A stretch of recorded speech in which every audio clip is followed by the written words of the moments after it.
హెచ్బిఏవన్సీ 9.5 ఉంది. గ్లిమిప్రైడ్ metformin tablet వాడుతున్నా, తగ్గే మార్గం ఏంటి చెప్పండి అని చెప్పారు. ఇలా చాలా మందికి డౌట్స్ ఉంటాయి. ఏంటంటే ఈ హెచ్బిఏవన్సీ నార్మల్ కి రావాలంటే ఏం చేయాలి అని చెప్పి. అయితే సపరేట్ గా ఏదో చేయాల్సిన అవసరం ఏం లేదండి. మీరు మీ షుగర్ ని టైట్ కంట్రోల్లో ఉంచుకోవాలి అన్నమాట. హెచ్బిఏవన్సీ అంటే ఏంటి?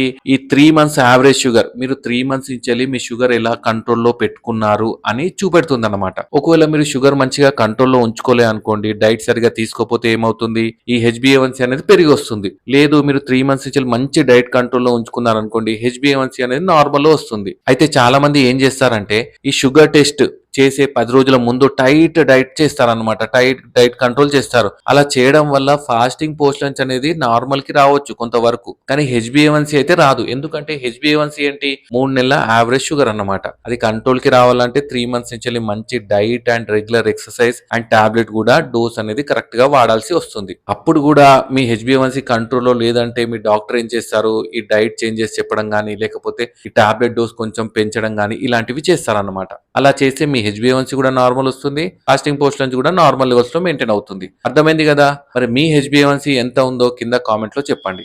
Thank you.